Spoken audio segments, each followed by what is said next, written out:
Okay, another one of those videos where I talk about how physical media is expensive. I don't know, it's a theme. Yeah, okay, so I want to talk about again how physical media is expensive. It's a simple factor. The title will be something different because that's what I used last time. Got to change it up, make it seem fresh. Uh, I don't have a really specific example on this one, or at least nothing that really comes to mind, but mostly a audience response, a consumer response.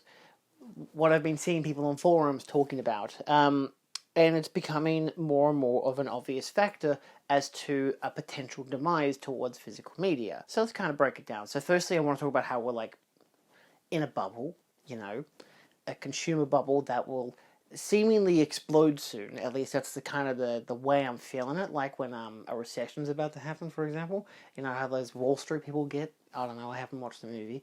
So there's that element. There's the element of what we're actually getting as physical media releases of films, and how too much is too much to a degree. And yeah, that's basically the gist of it. It feels like, despite the fact that we're, as a lot of people have claimed, we're in the physical media like golden age where we're getting so much that you wouldn't expect to ever get a physical media release, from the random stuff the Vinegar Syndrome is finding to whatever Criterion or Arrow Video or Imprint are putting out. And there is even Umbrella. Like the amount of variation is hugely, I was going to say sparse, but I feel like that's a limiting word.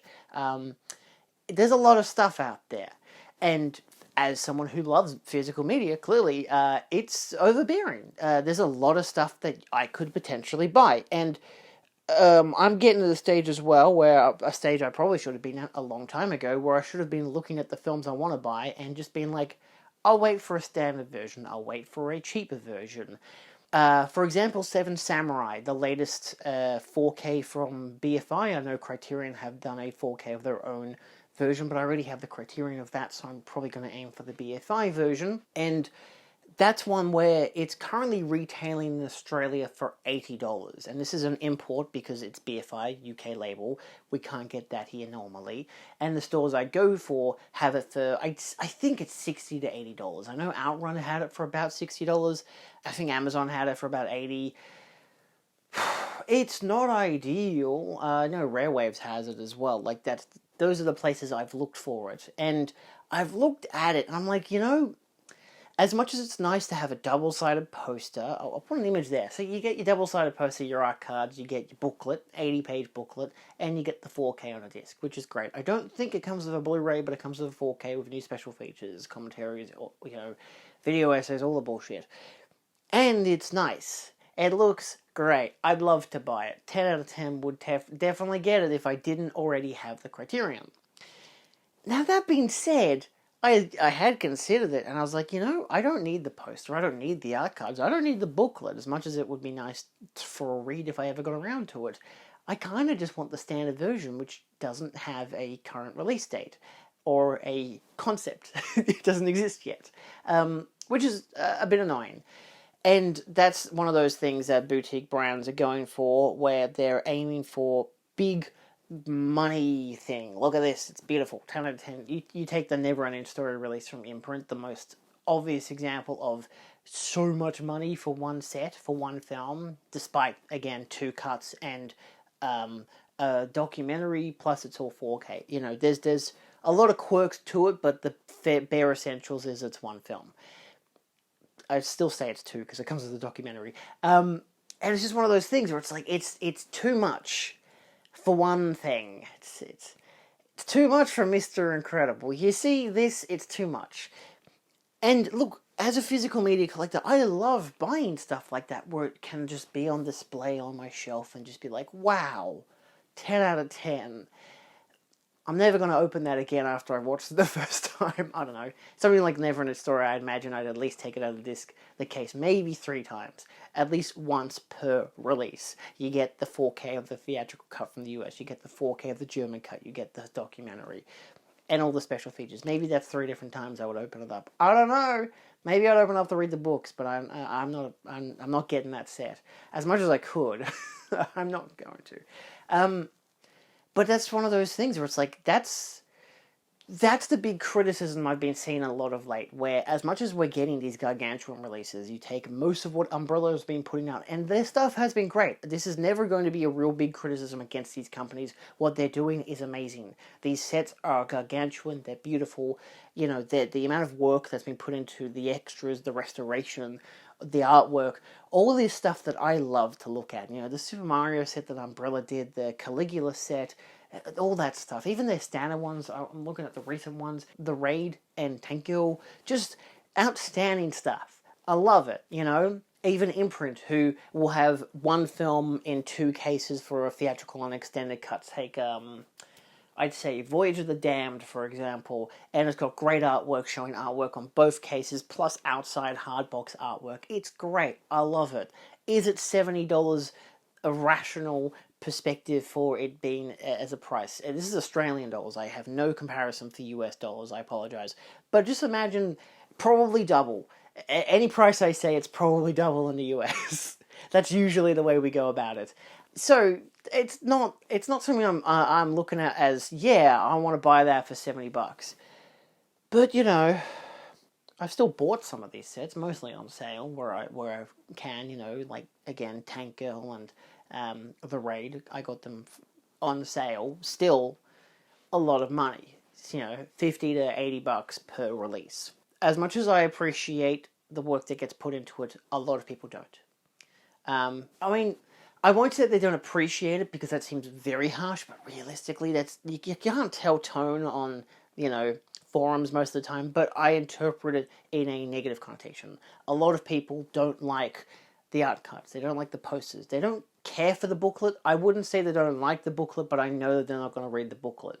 You know, we know that general people aren't going to buy these films for the extra limited edition delicacies, even if that's the only way to get the release.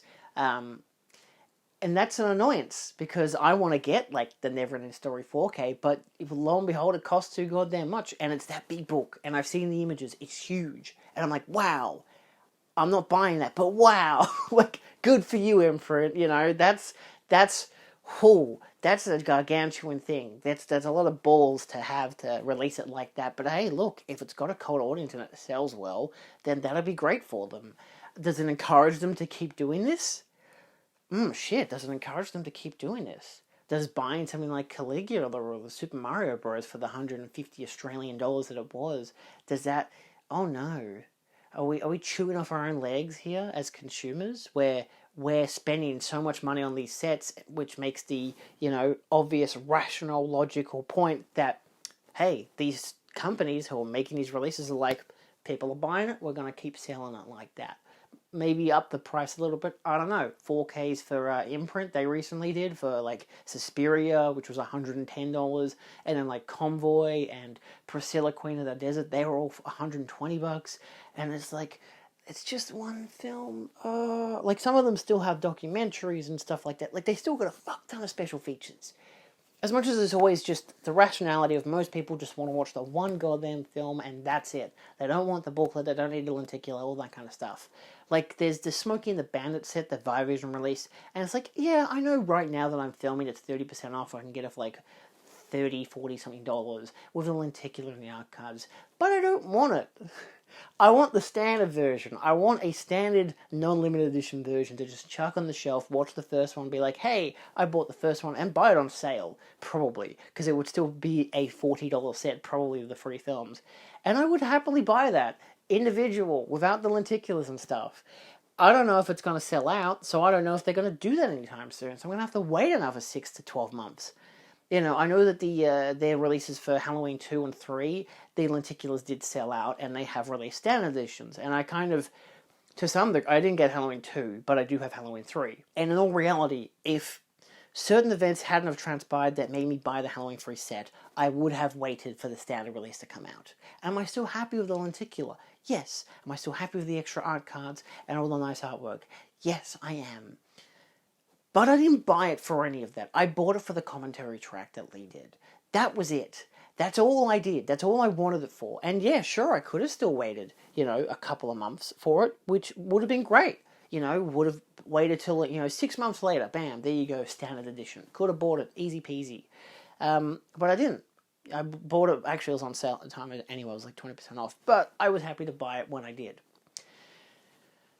But again, most people, and again, I didn't buy it for the lenticular, I didn't buy it for the art cards, I bought it for a commentary track that I could have waited for on a standard edition set, which is the same kind of point that I'm looking at, where most people aren't going to be buying sets for the extra stuff. Most people don't want art cards, they don't want J cards, they don't want booklets, they don't want posters. Maybe they want booklets. I think booklets are the most amount of effort because you've got to pay people to actually write something that's interesting about the movie, giving an interesting perspective and analysing the film, giving a history of the film, whatever it is. Ideally, it's not a booklet of fucking images. That's my least favourite. I hate that. Why? I've got the discs. I can watch the movie. Why would I need a booklet showing all the images? Take that, Mantelab, you steelbook bastards. Which is another thing I still love. I love, as much as I used to love buying those premium steelbook stuff, which is in the same boat as this, because it's premium stuff, and that is a whole, it feels like a different horse, because realistically, you're buying the special edition of a steelbook release, say how I got Once Upon a Time in Hollywood, or, Godzilla vs. Kong. I didn't need these fanciful sets with, like, their art cards and their booklets and they didn't even come with posters. The steelbook, the lenticular set, or the standard slip, whatever you got. Or the big deluxe Mantelab set. Take, like, the Interstellar one. I still have one of those. Not the big one. I have, like, the double lenticular, I think. Maybe just a singular. I got the one that has space on it. It looks great. It's a great display piece. Is it on display? No, it's buried up on the shelf. You can't find it. Because I don't have any room to display it. I don't have any room to show it off anymore. So I'm like, oh shit, I don't really need this anymore, do I? You buy it kind of for the display piece because you like it as a collector. And that's what buying movies has become. It's a collecting game now. Much like your vinyl and CDs and cassettes and VHS. It's collector's markets.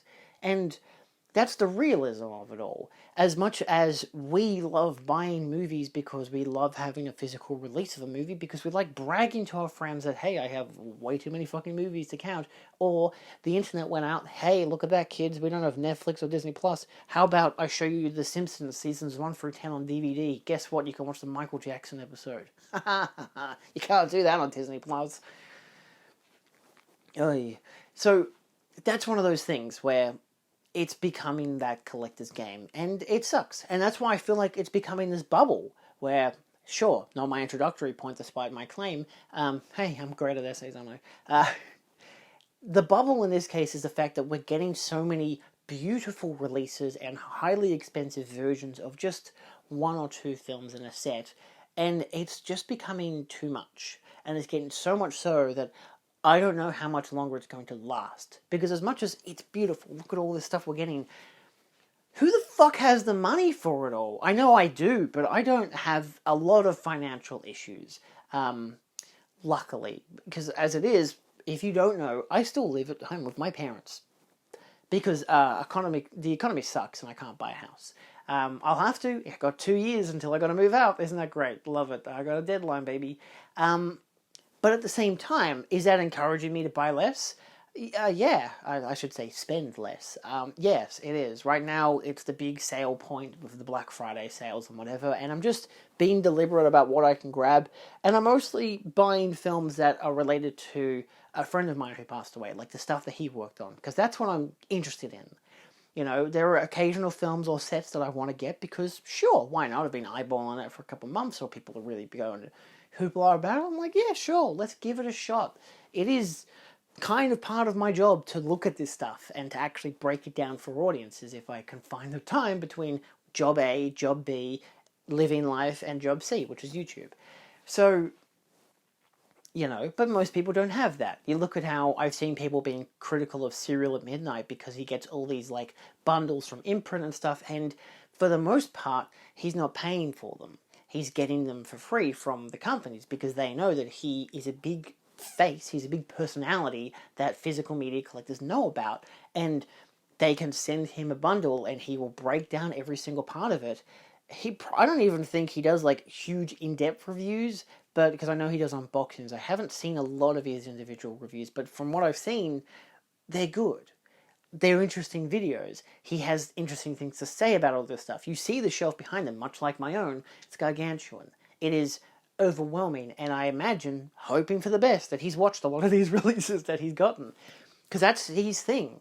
His thing is getting in movies and making videos about them, or TV shows or whatever, and doing Blu-ray reviews and DVD reviews and 4K reviews and Steelbook reviews, and I appreciate that as much as well, because it's like, that's, I guess, to some degree what I aspire to be like, is to be like him, but also maybe not, I don't know, because the thing is, I'm not getting this stuff for free, at least not yet, so I can't put in that effort. I don't have like Patreons or anything like that. I don't have any single form of income from YouTube outside of ad revenue, so I don't have anything letting me spend a gargantuan amount of money on this stuff.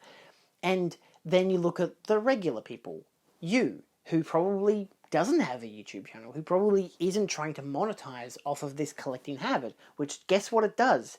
It makes you collect more. Oh my god. It's an addiction, realistically. As I have to separate myself, to a degree, from non-creators, because where I'm, still making videos about the content that I'm buying, about the physical media releases that I'm buying, and, having my random spiels about film or whatever I want to talk about in my videos, because it's my channel, I can do what I want. It still has that precedence of, what's going to be in this week's mail video? Oh shit, nothing's come in yet. Should I go out and buy something? No, I gotta wait, and then eventually stuff comes in. I will film, like, on a Wednesday or a Thursday, and then guess what? The rest of the week, mail comes in. So I gotta film more, and then I gotta edit it, and it comes out the Sunday night, at least for me. 11 p.m. Sunday, Australian Eastern Standard Time. So that's like a, realistically, Monday morning, Sunday morning kind of thing for whatever country you're in. So, if you still see me making those videos, having them come out this weekend, the mail videos, the collecting videos, the haul videos, if you see them every single week, I'm still buying stuff, or I've been buying so much in advance that I'm still getting stuff in. And it is overwhelming. I've readjusted the theatre room twice in the past month to adjust for all the stuff I've gotten, and I've still gotten more, and I don't know where to put it. And I'm like, okay, cool. But that's not really what we're here about. It's not really about running out of space and running out of room, even though it's an essential thing to also argue, where you look at these gargantuan sets and how expensive they are, and you look at, wow, they're expensive, but they're also big. They're very sizable. We don't have the room for it, probably. And again, you could easily buy standard versions or slimmed down versions, whatever, say Umbrella's versions, where they have a standard slipcover variant, or you can buy the big gargantuan set, or you take, I'm thinking of Australian labels mostly right now, but like, Vivision and Imprint, where they have their hard case sets, but give it a couple months and they'll release a standard version. But it could be, give it a couple years, and they do a standard version, if they do one at all. Because again, they might not have the licensing to do a standard version, and if it sells out as a limited edition, they might do a standard version, or they might not. They might be like, this is all we're doing, here you go, 1,500 units. Then the FOMO kicks in and all that kind of stuff. At least you can look at stuff like Criterion and whatever, and for the most part, you don't need to stress about those kind of labels. Like, I think of Shout Factory, Scream Factory, not Radiance, Criterion, definitely. There are a lot of those where there's nothing really extra special you could get as a limited edition nature. I mean, I guess you can't even count Scream Factory, because again, you get either a slipcover or you don't, which I know Americans love their slipcovers. Fair enough, your cases are shit. But then you've also got, like, look, you can get this one that comes with the double poster and the steelbook edition, all that kind of stuff. So there is still that extra prowess, extra, look at this, it's pretty. So it's obviously an all-around-the-world kind of deal. We all have our labels that do this stuff where it's expensive and so much to it. Like, will I gladly buy a film from a label I know that I like the film, in contrast to something like Radiance? I could buy a really good release of a film that I've already got, or I could buy a film from, say, Radiance, again, or Shout Factory, or Kino Lorber, for something that I've never seen before. And they're like amazing restorations, or have these great special features and just have a beautiful essence to them. And I'm just like, nah, I'll just buy the one I've already got. Go with what I trust over, or go with what I'm familiar with, in terms of the film, the property itself, contrast to Radiance, which I know a lot of people love Radiance, but I'm looking at it like, yeah, Radiance is great. I like the work that they do as well. But I don't know any of the goddamn movies they've released. I think I've known a couple, very few, and I've bought a couple and still hardly watched any of them because I don't have the time. So yeah, it's just the realistic thing of, I think eventually this bubble is going to pop, and despite all these boutique brands doing amazing stuff and really stepping on each other's toes to get the best release possible of whatever film, and then maybe there's quality control issues, whatever it might be, in the end, it's a thing with the audience, with the consumer, with you and me, with buying this stuff and actually putting in the time and effort to actually sit down and watch all the stuff that's in it, to read all the booklets, to do all that stuff, or just to buy the standard version. And, you know, there's always going to be people, even in my comment section, I get a bunch of people saying, well, I just buy DVDs, or I buy stuff from op shops, or, you know, secondhand people on eBay, you know, because it's not about getting this prestigious version of a film, it's just to have a film on disc. There's a lot to think about when it comes to physical media. It's a burden in its own right, but at the same time, we are in this luxurious period, which I think will eventually end. I don't know if it will. I don't want to be the, you know, foreboding of bad news. By the way, all that expensive shit you've been buying, yeah, it's gonna stop happening. I don't know. It probably won't. Capitalism's fun. But yeah, we'll see how it goes, obviously. Because, you know, every time I feel like, yep, cool, I've bought all the things I'm interested in buying, I can cool off for a couple months. Oh, what is that? Imprints released their new stuff, and oh, look, Arrow's announced their new stuff, and Criterion, and holy shit, can I have 5 minutes to just breathe? No, I can't. So I'll see you guys later when I've breathed. I don't know when that'll be.